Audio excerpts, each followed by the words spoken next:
কাব্যের মধ্যে সীমাবদ্ধ না রেখে তাকে দর্শনে, বিজ্ঞানে, ইতিহাসের জগতেও সমানভাবে ছড়িয়ে দিয়েছেন। সর্বত্রই তিনি সমানভাবে সাবলীল। ইতিহাসের নানা চরিত্র জীবন্ত হয়ে তার কাব্যে উঠে এসেছে। এমনই এক চরিত্র হল অজাতশত্রু। তিনি সিংহাসনে আরোহণ করে ঘোষণা করলেন, বেদ ও ব্রাহ্মণ রাজা ছাড়া আর কিছু নাহি ভবে পূজা করিবার। সুতরাং বুদ্ধস্তূপে তুলে যে পুজো দেবে তার আর নিস্তার নেই। অজাতশত্রু করেছে রটনা, স্তূপে যে করিবে অর্ঘ রচনা। শুলের উপর মরিবে সৃজনা, অথবা নির্বাসনে। অজাতশত্রুর ক্রূরতা পাঠকের কাছে মূর্তমান করে তুলতে কবি শরৎ ঋতু অবতারণা করেছেন। বর্ষা শেষে আগমন ঘটে শরতের। শরৎ বাঙালির উৎসবের ঋতু, আনন্দের ঋতু। এই শরতে যখন শ্রীমতী নাম্নী দাসী পূজাবিধি তলে তার অর্ঘ্যথালি নিবেদন করে, তখন অজাতশত্রুর নির্দেশে তার জীবনে নেমে আসে চরম শাস্তি। নিপতি বিম্বিসার নমিয়া বুদ্ধে মাগিয়া লইলা পাদনখ কণা তার। স্থাপিয়া নিভৃত প্রাসাদ কাননে, তাহারই উপরে রচিলা যতনে অতি অপরূপ শিলাময় স্তূপ, শিল্প শোভার সার। সন্ধ্যাবেলায় শুচিবাস পরি রাজবধূ রাজবালা, আসিতেন ফুল সাজায়ে ডালায়, স্তূপ পদমূলে সোনার থালায়। আপনার হাতে দিতেন জ্বালায়ে কনক প্রদীপমালা।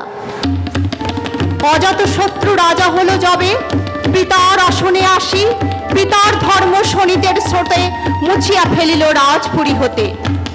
সপিল যজ্ঞ অনল আলোতে বৌদ্ধ শাস্ত্র রাশি। কহিল ডাকিয়া অজাতশত্রু, রাজপুর নারী সবে, বেদ ব্রাহ্মণ রাজা ছাড়া আর কিছু নাই ভবে পূজা করিবার। এই কটি কথা যেন মনে সার, ভুলিলে বিপদ হবে।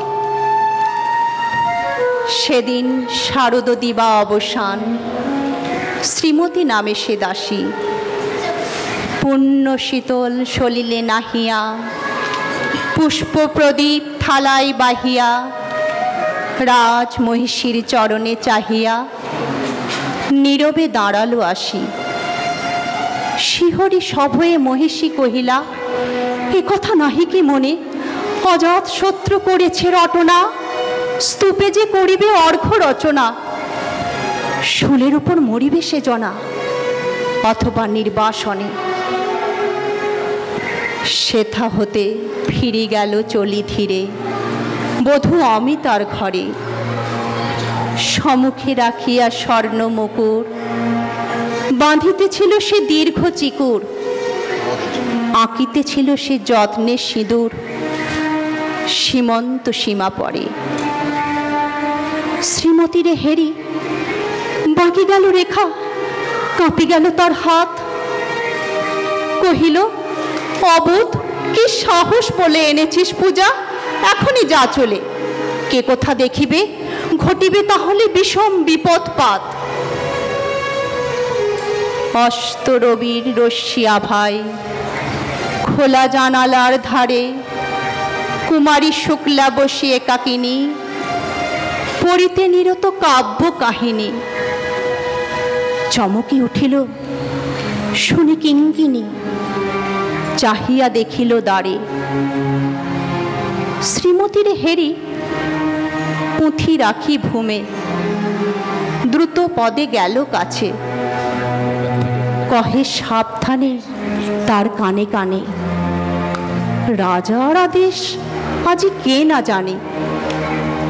এমন করে কি মরণের পানে ছুটিয়া চলিতে আছে। দ্বার হতে দাঁড়ে ফিরিল শ্রীমতী, লইয়া অর্ঘ্য থালি। হে পুরবাসিনী, সবে ডাকি কয়, হয়েছে প্রভুর পূজার সময়। শুনি ঘরে ঘরে কেহ পায় ভয়, কেহ দেয় তারে গালি। দিবসের শেষ আলোক মিলালো নগর সৌধ পরে। পথ জনহীন, আধারে বিলীন, কলকোলাহল হয়ে এলো ক্ষীণ। আরতি ঘণ্টা ধ্বনিল প্রাচীন রাজ দেবালয় ঘরে। শারদ নিশির স্বচ্ছ তিমিরে তারা অগণ্য জলে। সিংহ দুয়ারে বাজিল বিষান, বন্দিরা ধরে সন্ধ্যার তান। মন্ত্রণা সভা হলো সমাধান, দাড়ি ফুকারিয়া বলে। এমন সময়ে হেরিলা চমকে, প্রাসাদে প্রহরী যত, রাজার বিজন কানন মাঝারে, স্তূপ পদমূলে গহন আধারে জ্বলিতেছে কেন যেন সারি সারি প্রদীপমালার মতো। মুক্ত কৃপানে পুররক্ষক তখনই ছুটি আসি, শুধালো, কে তুই ওরে দুর্মতি, মরিবার তরে করিস আরতি। মধুর কণ্ঠে শুনিল, শ্রীমতী আমি বুদ্ধের দাসী।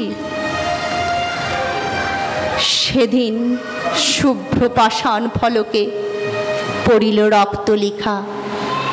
সেদিন শারদ স্বচ্ছ নিশীতে প্রাসাদ কাননে নীরবে নিভৃতে স্তূপ পদমূলে নিবিল চকিতে শেষ আরতির শিখা।